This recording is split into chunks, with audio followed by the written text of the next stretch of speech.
चरण का चुनाव भी थम जाएगा, क्या लगता है पहले चरण में किस तरीके का आपका मुकाबला जो 58 सीटों पे चुनाव हो रहा है समाजवादी पार्टी का?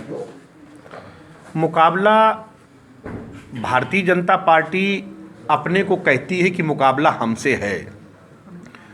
जगह जगह इनके प्रत्याशियों को गांव के लोग गांव से भगा रहे हैं, खदेड़ रहे हैं। जनता इनके प्रधानमंत्री जी और योगी जी के कार्यक्रमों में आ नहीं रही है।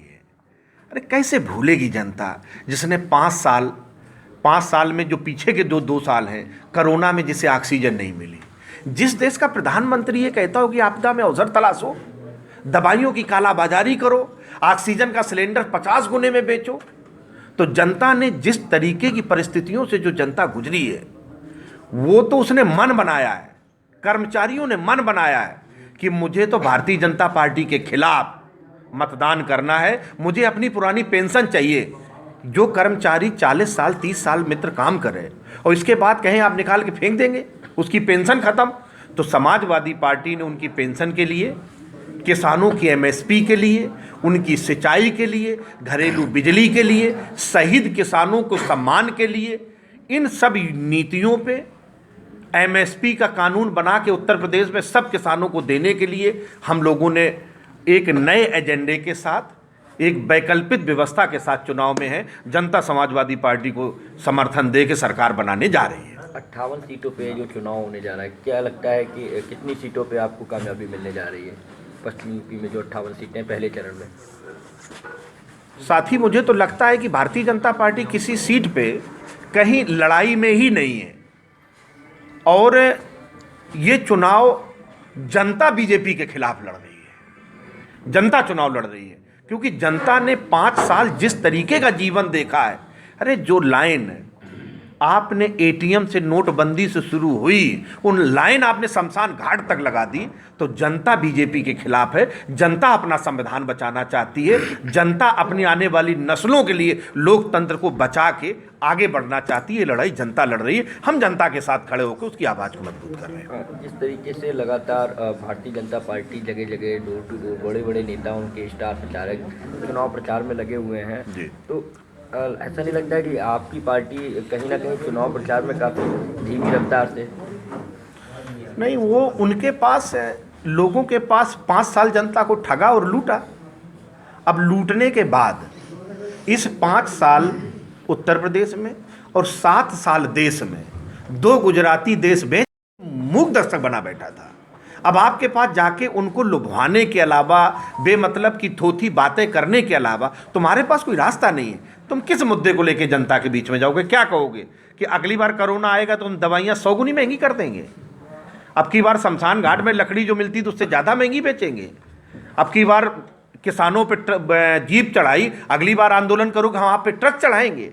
अरे भाई, किस मुद्दे पे जाओगे जनता के बीच में? इनके पास जनता के बीच में जाने के लिए कोई मुद्दा नहीं है। आपकी जयंत और अखिलेश जी की जोड़ी को लेकर लगातार भारतीय जनता पार्टी हमलावर है जी। और कल ही स्वतंत्र देव सिंह जो भारतीय जनता पार्टी के प्रदेश अध्यक्ष हैं, उन्होंने कहा है कि जिस तरीके से मुलायम सिंह जी ने अजीत जी को धोखा दिया था, ऐसे ही अखिलेश यादव जयंत को धोखा देंगे और उनको बहला फुसला लिया गया है।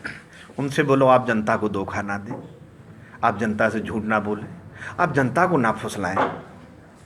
बाकी कौन क्या कर रहा है उनको व्यक्तिगत मामलों को छोड़िए। जो आप 5 साल से जनता को धोखा दे रहे हैं उसका हिसाब जनता मांगेगी आपसे। आपने जनता के साथ जो धोखा किया है, उन्हें फुसलाया है, उन्हें जो ठगा है, जनता उसका जवाब देगी। ये व्यक्तिगत मामले हम बाद में देख लेंगे।